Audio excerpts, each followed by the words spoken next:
He goes into that bathroom where for some reason he's hiding. So you see, Avakian ran into the bathroom in the courthouse but ended up in the bathroom at the Armenian Consulate General. Well, it's not funny, is it? He ran into one bathroom and ended up in another. All right, it's all clear, right? So what happens next? Now let's consider a third option. Did he escape? But is the case so secret, or are all the officials involved? The official from Rosimushchestvo, Boris Avakian, who dramatically escaped from the courtroom, was subsequently found dead in the building of the Armenian consulate in St. Petersburg. How is that even possible, one might ask? He escaped, and Avakian, the suspect in a case involving evasion of customs duties amounting to more than 4.2 billion rubles, was found dead. During the court hearing to determine his preventive measure, he asked the guards to take him to the restroom or for a smoke and escaped, hiding in the Armenian consulate in St. Petersburg. On Bolshoi Prospect of Vasilievsky Island, the police were unable to enter the consulate grounds, since it is the territory of another state. At the consulate, Avakian, well, as they say, first locked himself in the restroom. They couldn't open it for a whole hour, and there he took his own life because he was frightened by those 4.2 billion rubles. A truly decent and respectable guy, quite good looking, I must honestly say, a man who truly knew his own inherent worth. And so, I genuinely want to ask you this: do you really truly think a remarkable guy like that would just suddenly and inexplicably take his very own life? Is that what he was running for? Why? Or did someone need to get rid of him? He was an unwanted witness. They wanted to pin it on him, to make him the scapegoat, and to get something out of him. Oh, friends, life is so unpredictable. It's obvious the guy didn't kill himself. It's clear that if they couldn't get him out of the bathroom for an hour... Knock, knock, who's there? Postman Pechkin, right? Is that how it was? Come on, don't make people laugh, because that's just not possible. You can't enter the territory of the consulate. Yes, you can't enter.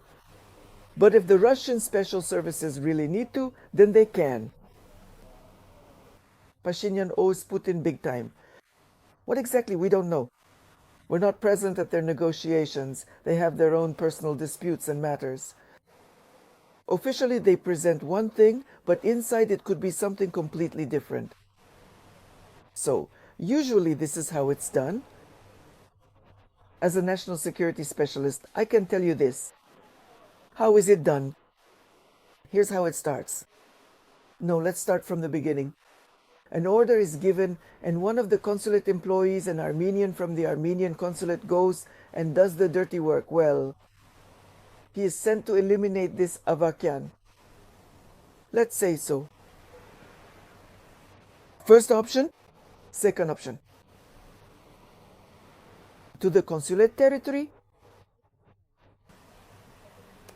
a Russian Special Forces officer is launched, little by little. Some passages and premises in general were abandoned. He goes to the toilet where he is hiding for some reason. That is, you understand, Avakian. He ran to the restroom in the courthouse, but ended up in the restroom at the Armenian Consulate General. Well, it's not funny, right? He ran to one restroom, ended up in another.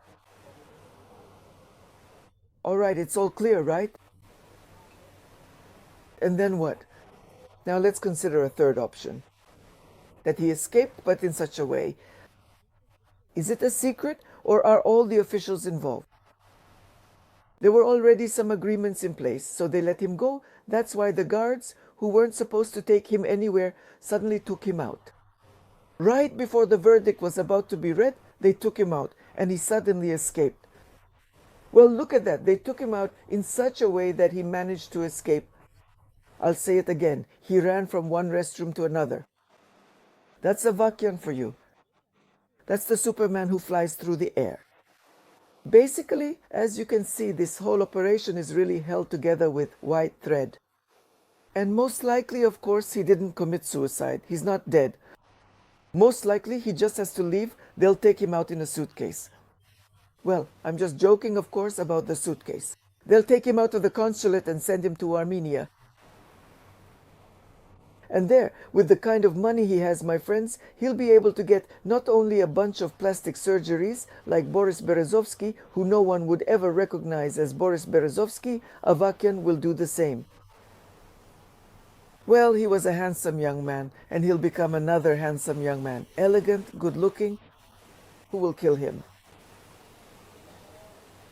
But in order to close the case, due to the absence of a person involved in the case, they'll just take him and write down that he committed suicide.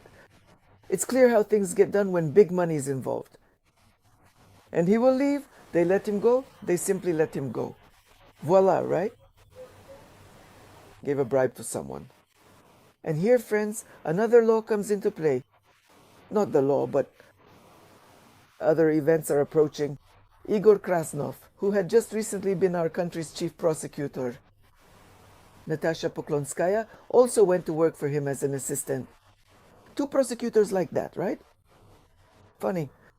But especially Natasha Poklonskaya, just imagine that's a very serious case. And so Igor Krasnov is removed from the position of chief prosecutor of the country and appointed. And today, my dear friends, the Federation Council officially approved his candidacy for the esteemed position of chairman of the Supreme Court. So the Supreme Court begins with this. Well, so that Krasnov wouldn't prosecute him, as for Avakian, they said he committed suicide, turned out to be a suicide case. So now Krasnov can calmly get started. In other words, they did everything quickly, before Krasnov could figure anything out. Friends, he'll figure everything out anyway. He already understands everything perfectly well. But for his case to go smoothly, it needs to start with good examples, not with this. When someone just ran out of the courthouse, escaped, and ended up running from one restroom to another. Well, just imagine it, on Vasilevsky Island. Avakian is running, having burst out, with his pants unbuttoned, running to another restroom. He said, "Excuse me, I urgently need to use the restroom, and then I'll run to the Armenian consulate." But seriously, friends, of course, Armenia owes Putin, owes Russia down to its very heels. I want to tell you that Armenia at one time really got shaken up. Its backbone was broken. And that was Spitak. Yes, I said some other city, I think, right? That was Spitak. And it was a terrible tragedy. Everyone stayed silent. A terrible tragedy. Back then, not everyone understood yet. Later, when some time had passed, people started to realize that the tragedy was actually fabricated. That such an earthquake could have been made happen. But, as I once told you, in 1989, yes, 1989, Metropolitan Peterim told me, when I asked why did they deserve such punishment. And he said to me, "Tanya, there was no reason, but why?" So Metropolitan Peterim, who held the rank of a general, in our Russian Orthodox Church. And do you think Kirill has a lower rank? Well, that's just how they are. You can't even count the stars anymore. So, Metropolitan Peterim told me, but in a way, I was considered one of their own by many of them. They thought I understood too much and knew everything well. That's why people would open up to me and tell me the most incredible things. Well, that's me, Tanya Karatsuba, Sitburkan.